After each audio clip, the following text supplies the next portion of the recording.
بسم اللہ الرحمن الرحیم الحمد للہ رب العالمین والصلاة والسلام علی سید الانبیاء والمرسلین۔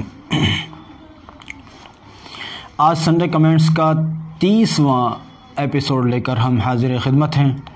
آج کا ایپیسوڈ دوسرے ایپیسوڈز کے مقابلے تھوڑا سا مختصر ہے، لیکن بہرحال وہ کام کے سوالات جو سب کو کارآمد ہوتے ہیں، سب کے لیے علم بڑھانے والے ہوتے ہیں، اور جن لوگوں کے سوال آتے ہیں ان کے سوالوں کا حل کا باعث ہوتے ہیں۔ بہرحال بہت نفع بخشی ایپیسوڈ ہوا کرتا ہے۔ ہماری درخواست ہے کہ اس کو اخیر تک دیکھ کر دوسروں تک پہنچایا کریں تاکہ سب لوگ علمی نفع حاصل کرنے میں شریک ہوں، اور یہ آپ کے اور ہمارے لیے صدقہ جاریہ کا باعث بنے۔ اللہ رب العزت آپ کے اور ہماری طرف سے اس کو قبول فرمائے۔ آج کا پہلا سوال ہے، کیا خواب 3 روز بعد بتانا چاہیے؟ عام طور پہ یہ بات مشہور ہے لوگوں میں۔ لوگ کہتے ہیں کہ جی خواب جس دن دیکھا ہے صبح کو نہیں بتانا چاہیے بلکہ 2-3 دن کے بعد بتانا چاہیے۔ یہ بات لوگوں میں عام طور پر مشہور ہے، لیکن ایک بات سمجھ لیجئے، صحابہ کرام رضوان اللہ علیہم اجمعین کا یہ طریقہ تھا کہ صحابہ اللہ کے رسول صلی اللہ علیہ وسلم کو اگلی صبح میں خواب بتایا کرتے تھے۔ روایت میں منقول ہے کہ اللہ کے رسول صلی اللہ علیہ وسلم فجر کے بعد لوگوں کی طرف متوجہ ہوتے تھے کہ اگر کسی نے کوئی خواب دیکھا ہے تو بتائے۔ پھر اگر کسی نے کوئی خواب دیکھا ہوتا تھا تو وہ بتا دیتے تھے کہ جی میں نے یہ خواب دیکھا ہے، اور نبی صلی اللہ علیہ وسلم اس کی کوئی تعبیر ارشاد فرما دیا کرتے تھے۔ تو اس سے تو یہ بات معلوم ہوتی ہے کہ صحابہ رضی اللہ عنہم اسی صبح میں، یعنی آج رات میں خواب دیکھا ہے تو صبح جو آئی ہے، اس رات کے بعد آنے والی جو صبح ہے فجر کے بعد والی، اسی میں خواب کی تعبیر نبی صلی اللہ علیہ وسلم سے پوچھ لیا کرتے تھے۔ اور یہ 3 دن تک چھپائے رکھنا اور چوتھے دن پوچھنا یا 3 دن کے بعد پوچھنا وغیرہ، یہ صحابہ کے عمل سے نہیں ملتا۔ صحابہ کے عمل سے وہ ملتا ہے جس کا میں نے ذکر کیا۔ لہذا ہمیں بھی خواب کی تعبیر کے سلسلے میں اس بات کا ہمیں خیال رکھنا چاہیے کہ ایک بات تو یہ کہ خواب ہم اناڑیوں سے نہ پوچھیں۔ کئی لوگ ایسا کرتے ہیں، خاص طور سے خواتین میں یہ مرض ہوتا ہے کہ ایک خاتون نے رات میں خواب دیکھا، صبح کو اٹھ کر اپنی ساس کو بتا دیا، اپنے شوہر کو بتا دیا، گھر میں کوئی اور اس طرح کی کوئی بے پڑھی لکھی سی عورت دیکھی تو چھانٹ چھوٹ کر، جو سب سے زیادہ بے پڑھی لکھی عورت عام طور پر وہی حال ہے، اللہ معاف فرمائے، دینی لحاظ سے تو بالکل ناخواندگی عام ہی ہے، تو چھانٹ کر کے یہاں یہ ذرا ٹھیک سی لگ رہی ہے، اس کو بتا دیا کہ اماں جی دیکھنا ذرا میں نے تو یہ خواب دیکھا۔ اماں جی بھی ماشاءاللہ اتنی ڈھیٹ ہوتی ہیں کہ وہ بھی الف جانتی نہیں ہیں، بسم اللہ جانتی نہیں ہیں، خواب کی تعبیر دیتی ہیں، جبکہ کتنے سارے علماء بھی خواب کی تعبیر نہیں بتاتے بیچارے۔ لیکن یہ محترمہ ایسی ہیں کہ پڑھا ایک لفظ نہیں ہے اور خواب کی تعبیر ایسے بتا رہی ہیں جو کتنی بڑی معبرہ ہیں۔ اللہ استغفر اللہ۔ اس لیے جاہلوں کو اپنا خواب بتانے سے بچو، جاہلوں کو اپنا خواب بتانے سے بچو۔ ہمیشہ قابل معبرین کو ہی، علماء میں بھی سب نہیں بتاتے تعبیر، علماء میں بھی بہت مختصر لوگ ہی ہوتے ہیں جو تعبیر بتاتے ہیں، تو بہت ہی معتبر آدمی سے جو اس کا ماہر ہو، اس کا ملکہ رکھتا ہو، صرف اس آدمی کو خواب بتایا جائے، اور وہ عالم بھی ہونا چاہیے۔ اگلا سوال ہے، کہتے ہیں کہ نیٹ اور فون وغیرہ پر برہنہ تصویریں آتی رہتی ہیں، ان کا کیا حکم ہے؟ بھائی برہنہ تصویر تو نیٹ پر ہو یا پھر سامنے کسی کو دیکھنا ہو، دونوں کی دونوں کسی بھی صورت جائز نہیں ہے۔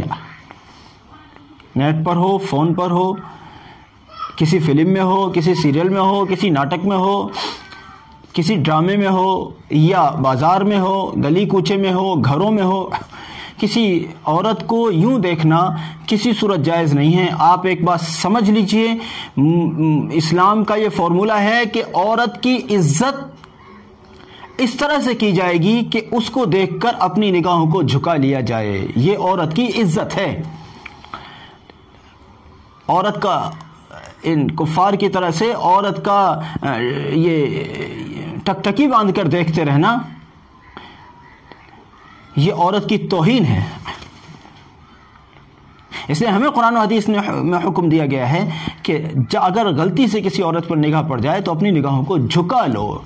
ایسے ہی فون وغیرہ میں اگر کوئی ایسی چیز آپ کے سامنے آ گئی مت دیکھو اس کو، اس پروگرام کو ہی ڈیلیٹ کرو.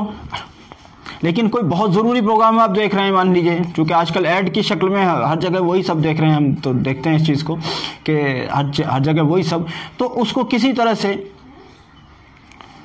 ختم کر سکتے ہو تو کرو، ورنہ کم سے کم اپنے آپ کو بچاؤ. اس کا بھی دیکھنا جائز نہیں ہے. عورت کی عزت کی جانی چاہیے، اور اس کی عزت اس طرح سے کی جائے کہ اس کو دیکھ کر اپنی نگاہوں کو جھکا لیا جائے. جس طرح سے عورتوں کے لیے لازم ہے کہ وہ اپنے چہرے وغیرہ کا پردہ کریں اور غیر محرم مردوں کو نہ دیکھیں، اسی طرح سے مردوں کے لیے بھی ذمہ داری ہے کہ وہ عورتوں کو دیکھ کر اپنے چہرے کو اگر ڈھانکتے نہیں ہیں تو کم سے کم اپنی نگاہوں کو جھکا لیں اور ان کو دیکھنا بند کر دیں، ان کو نہ دیکھیں. اور یہ مردوں کا پردہ ہے. اگلا سوال ہے کہ اپنے شیخ و مرشد کے ہوتے ہوئے کسی اور سے بیعت کرنا کیسا ہے؟ یہ سوال ہمارے حضرت مفتی مظفر حسین صاحب رحمۃ اللہ علیہ سے کسی نے کیا تھا.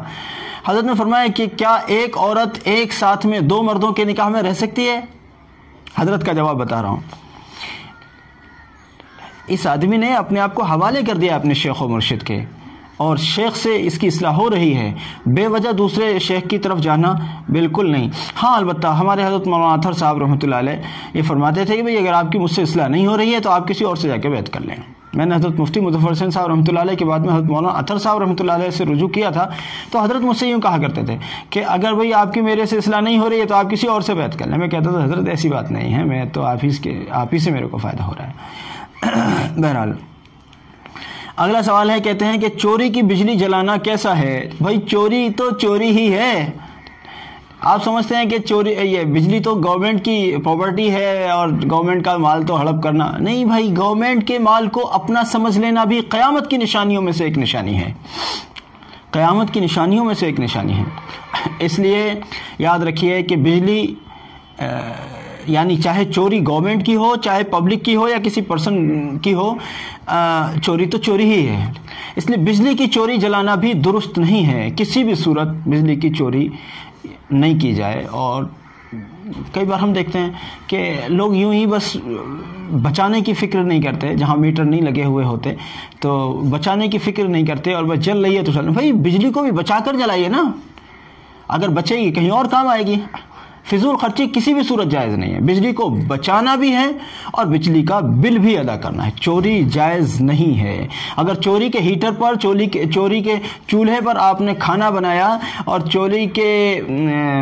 آپ نے چوری کر کے اگر مان لیے پانی گرم کیا، گیزر وغیرہ چلایا، تو اس چوری کے ذریعے سے ان کاموں کو کر کے آپ چاہے نماز بھی پڑھ رہے ہیں، کیسے درست ہو سکتا ہے وہ؟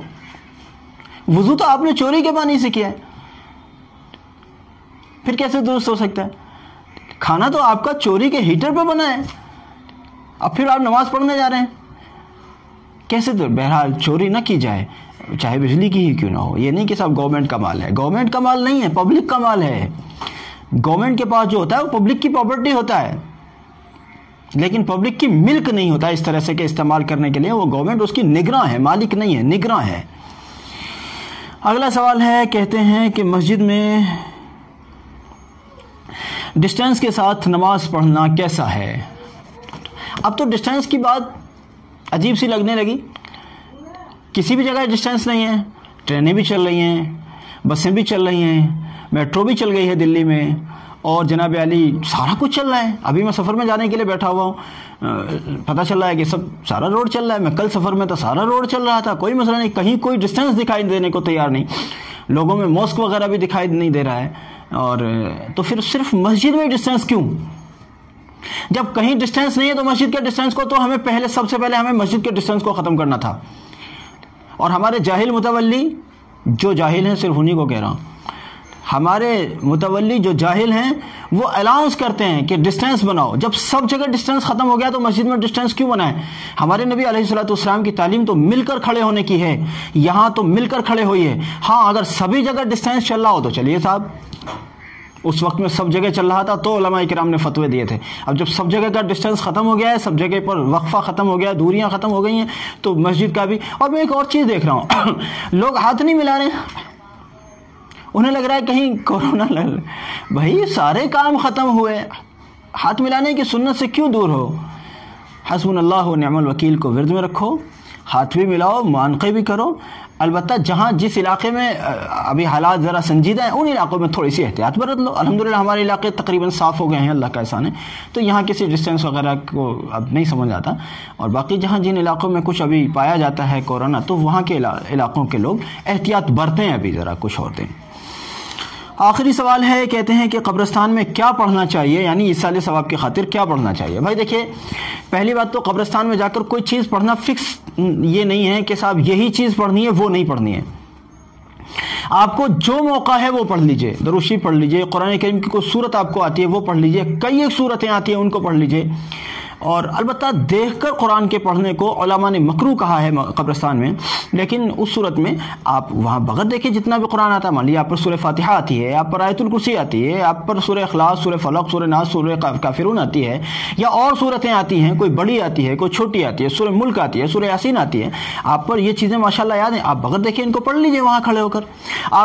میں تو کئی بار دیکھیں، میں اپنا عمل بتاتا ہوں، جب میں کئی بار قبرستان کے سامنے سے گزرتا ہوں، اب چونکہ مان لیجیے ہم گاڑی پر سوار ہیں، ہمیں اندازہ ہو رہا ہے یہ قبرستان ہے، راستے میں چلتے ہیں، تو ہم بس کیا کرتے ہیں، ہم درود شریف پڑھ کر اس کا ثواب ان کو پہنچا دیتے ہیں، کیونکہ جتنی دیر میں ہم کچھ لمبا چوڑا پڑھیں گے اتنے تو گاڑی پہنچے گی کہاں، تو درود شریف پڑھ کے ان کو ثواب پہنچا دیتے ہیں۔ یہ بھی ایک طریقہ ہو سکتا ہے، آپ درود شریف پڑھ کے ثواب پہنچا دیں، یا کچھ اور پڑھ کر ان کو ثواب پہنچا دیں، لیکن کوشش یہ کریں کہ کچھ پڑھ لیا کریں، اس سے آپ کا تو ایک آدھ منٹ، آدھا منٹ خرچ ہوا، 2 منٹ خرچ ہو گئے، ان بیچاروں کو ثواب مل گیا۔ بہت سارے قبرستان ایسے علاقوں میں ہوتے ہیں جہاں کوئی جانے والا ہی نہیں ہوتا، کوئی دیکھ ریکھ کرنے والا ہی نہیں ہوتا، بہرحال تھوڑا سا ثواب پہنچ جاتا ہے، ہمیں بھی اس کا ثواب ملتا ہے۔